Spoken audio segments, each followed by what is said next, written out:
सच्चिदानंद भगवान की, सनातन धर्म की। ओम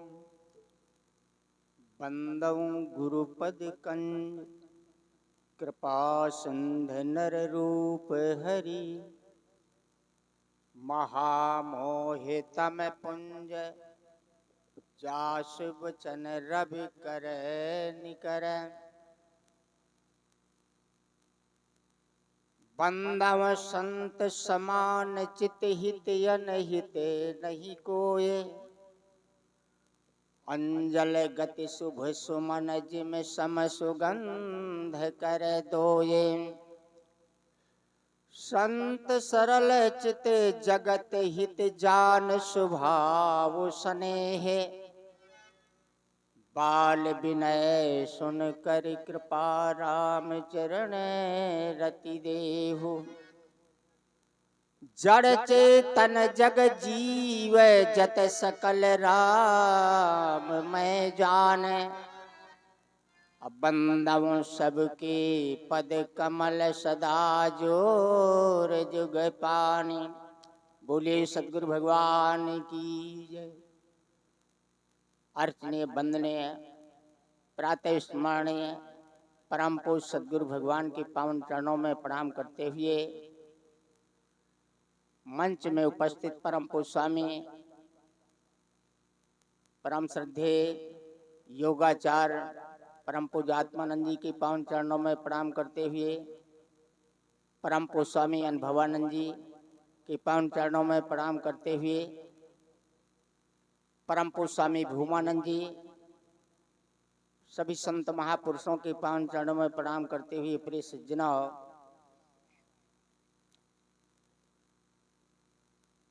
नौटंकी होती तो कहाँ बैठते? आगे बैठते। और ये सत्संग हो रहा है तो कहाँ बैठे हो? पीछे। अगर बुढ़ापा ना आता, अब मरने का भय न होता तो हो सकता पीछे भी न बैठते परमात्मा, क्योंकि जवानों को जो है इस कथा का ना आनंद है ना उन्हें सुनने की कोई इच्छा है। उन्हें मरने का भी भय नहीं है। कहते हैं जवानी में नहीं मरेंगे, मर चाहे भले ही जाएं, लेकिन उनको यह है कि अभी नहीं मरेंगे। और तुमको भले ही जीवित रहो, लेकिन भय है कि अब बुढ़ापा आ गया, मर जाएंगे। इस भय से तुम परमात्मा की कथा को सुनने कम से कम आ गए हो। लेकिन बहुत गई थोड़ी रही, थोड़ी भी अब जाए। बहुत थी चली गई और थोड़ी से है तो उसे भी परमात्मा के उसमें ये भन्न सुनो, बड़े भाग मानुष तन पावा। अरे ये बड़े बड़े भाग से नहीं तुम्हें मिला, बड़ा भाग तो वो है कि जो तुम्हारा परमा सुनहु उमा ते लोग अभागी, हरि तज हो ही विषय अनुरागी। जो परमात्मा से अनुराग हो जाए, परमात्मा के मार्ग पर चलो, जिस लिए ये शरीर मिला है वो अपना कार्य कर लो तो बड़ा भाग्य है। पशु पक्षी कीड़े मकोड़े ये मोक्ष नहीं हो सकते, लेकिन ये मनुष्य शरीर बड़े भाग्य से मिला। ये साधन धाम मोक्ष कर द्वारा, पाए न जो परलोक सुधारा। ये साधन नहीं है, ये भी समझ लेना। चौपाई ये नहीं कहती कि ये साधन है। तामस देह कछु साधन नाही, प्रीत न पद सरोज मन माही। ये ध्यान दो, ये साधन नहीं है। चौपाई क्या कहती है? साधन धाम। साधन का धाम है। जैसे बस अड्डा, बस का अड्डा है। बस अड्डा साधन नहीं है। बस अड्डा में बैठे बैठे, कल हम राठ में बैठे बैठे, अगर राठ साधन होता और तुम्हारी रोड साधन होती तो हम यहां ना आ जाते। साधन नहीं था, साधन का धाम था। इसी तरह ये मनुष्य शरीर क्या है? साधन का धाम है और मोक्ष का दरवाजा है। मोक्ष नहीं है। मकान के दरवाजे पर खड़े हो, लेकिन दरवाजे से तो अंदर जाओगे, लेकिन दरवाजा है, अभी अंदर नहीं गए मोक्ष के। मोक्ष कर द्वारा दरवाजे में खड़ा हो करके और घर में ना प्रवेश हो पाए, तो मनुष्य शरीर रूपी ये दरवाजे में आकर के और अपने परम धाम में प्रवेश ना हो पाए, तो क्या होगा? बड़े भाग्य होगा। ताही कबहु भले कहाए न कोई, गुंजा गहे परस मड़ हाँ खोई। घुंघचू की माला ले ले और क्या करे? मोतियों की माला फेंक दे या बदले में ले ले, सोना दे दे और रोल गोल ले ले। तो मनुष्य शरीर को खो दे और पशु पक्षी का शरीर, पशु पक्षी की योनि में चला जाए, तो ये क्या बड़ा भाग्य है। पहले तो मनुष्य का शरीर मिलना दुर्लभ है। कबहू कर करुणा नर देही, अदेत ईश बिन हेत। कभी परमात्मा ने कृपा किया, ये 84 लाख योनियां भटकते भटकते आप मनुष्य का शरीर पाया। मनुष्य का शरीर पा करके क्या दुर्लभ है? पुरुषत्व को प्राप्त होना। यानी वेदों में यानी अपने को जानना, पुरुषत्व को प्राप्त होना, अपने को जानना। फिर उससे दुर्लभ है ब्रह्मत्व को पाना, यानी ब्रह्म तत्व को जानना। और ब्रह्म तत्व को जान लेने पर वैदिक धर्म का अनुगामी होना। यानी जो वेद धर्म बताता है, वेद धर्म क्या बताता है? अब यही समझ लो, हरि व्यापक सर्वत्र समाना, और प्रेम से प्रकट हो ही मैं। अच्छा, तो परमात्मा तो सब में व्यापक है ना। तो जब परमात्मा सब में व्यापक है तो सबका परमात्मा तो एक है ना। सबका परमात्मा एक है और सब परमात्मा के है ना। ईश्वर अंश सब परमात्मा के हैं ना। तो जब सब परमात्मा के हैं और सब में परमात्मा व्यापक है, तो अब ये समाज में द्वैत क्या है? दूसरा कौन है? देखिए यहां पर दूसरा आ गया। अब बदल रहा हूं। प्रकृति का नियम अटल है और ईश्वर का धर्म, जो धर्म की स्थापना किया है, वो सत्य है, अचल है। वो हिल नहीं सकता और ये टल नहीं सकता। प्रकृति का नियम टल नहीं सकता और ईश्वर का नियम हिल नहीं सकता। लेकिन जो ये मनुष्य के बनाए हुए धर्म हैं, ये टल जाएंगे, नष्ट हो जाएंगे, क्योंकि ये सत्य नहीं।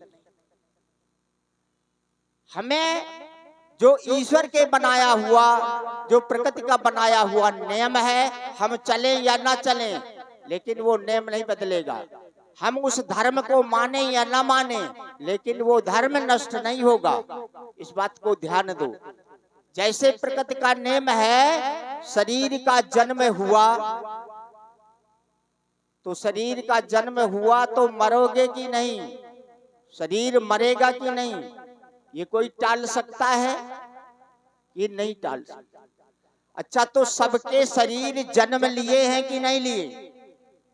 इसमें थूक करके चले गए हैं। सबके शरीर जो है जन्म लिया है, तो सब शरीर एक ही जाति के हैं कि दूसरे?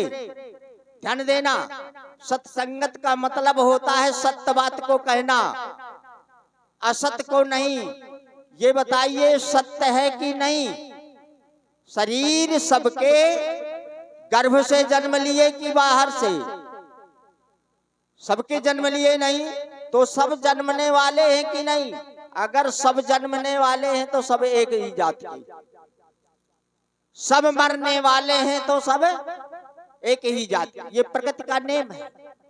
हम जो है उस नेम को छिपा करके दूसरा नेम बना लिया, दूसरा विधान बना लिया।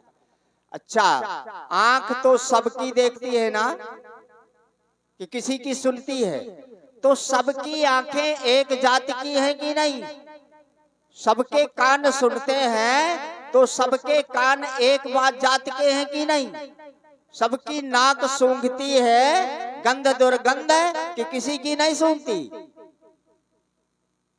सबकी त्वचा स्पर्श करती है, यानी जो इंद्रियों के जो स्वभाव है, जो धर्म है। अब देखो, अपने स्वभाव का नाम धर्म है, ये भी समझ लो। आंख का स्वभाव है देखना, ये आंख का धर्म है। कान का स्वभाव है सुनना, ये क्या है? ये कान का धर्म है। और तुम्हारा स्वभाव क्या है?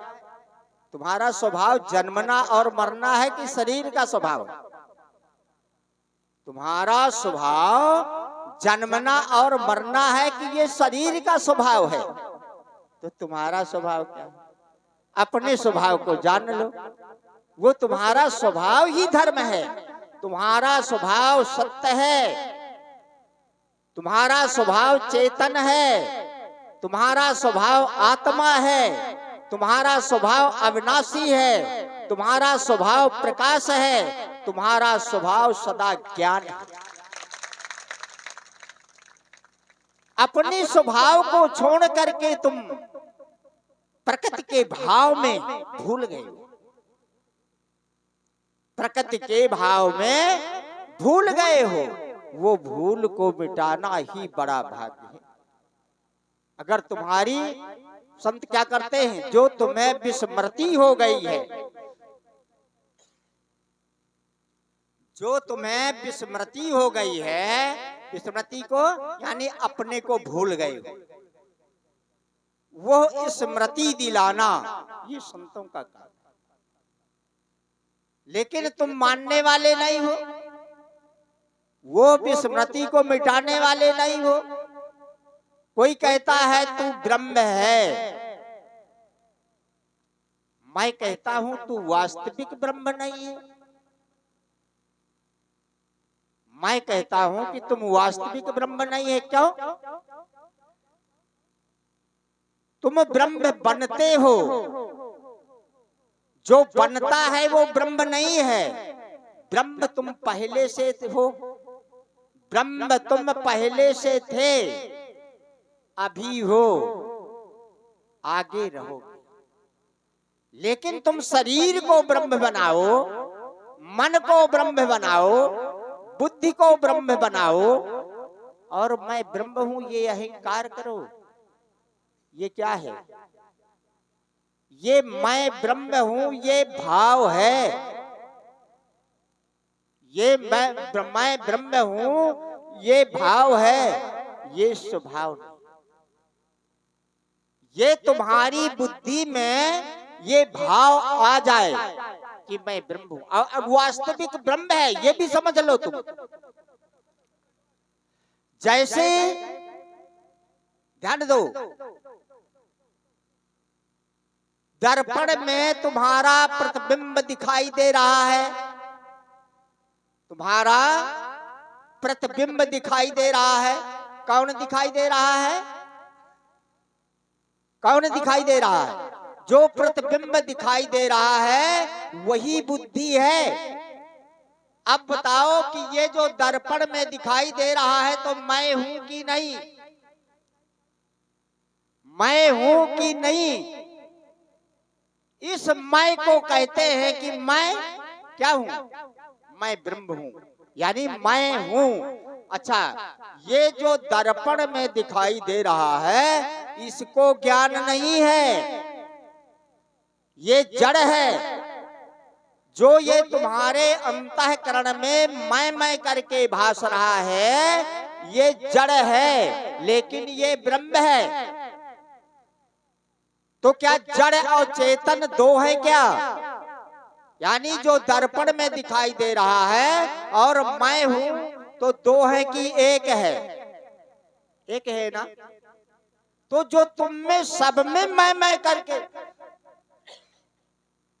मैं करके भास रहा है, ये कहते हैं मैं, सब कहते हैं मैं, लेकिन मैं देह हूं कहते हैं। यानी अब बताइए, जो दर्पण में दिखाई दे रहा है तो दर्पण है क्या? जो दर्पण में दिखाई दे रहा है तो वो दर्पण है कि मैं हूं? दर्पण नहीं है। इसी तरह जो ये देह में दिखाई दे रहा है, देह में जनाई दे रहा है, देह में समझ रहे हो, देह में कह रहे हो, ये देह नहीं, ये देह नहीं है, ये वास्तविक ब्रह्म है, कोई दूसरा हाँ नहीं है। परमात्मा सब में व्यापक है। दूसरी विधि से आ जाओ तो सब में व्यापक है। लोहा मैक में व्यापक है, व्यापक है कि नहीं? अच्छा, तो जब मैक में व्यापक है तो लोहा क्या बन गया? मैक बन गया।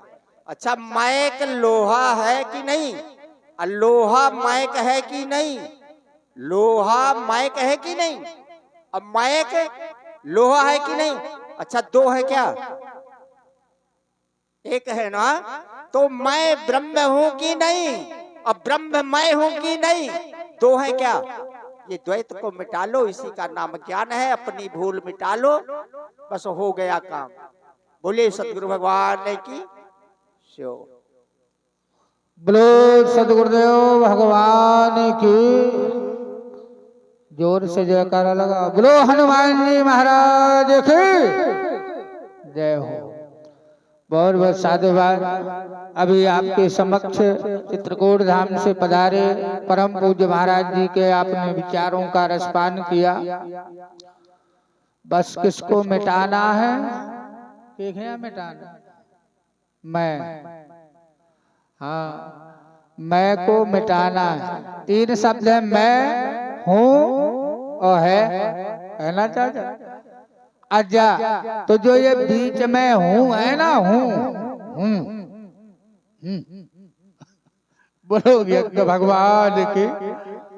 अच्छा, ये हूँ का संबंध मैं से हो गया है। हूँ का तदात्म संबंध, जैसे आग का तदात्म संबंध लोहा से हो जाए, ऐसे ही हूँ का संबंध मैं से हो गया है। और यदि हूँ को ये पता चल जाए कि मेरा इससे कोई संबंध नहीं है, अरे वो तो है, वो तो बीच में आ हूँ, नहीं तो वो तो है ना।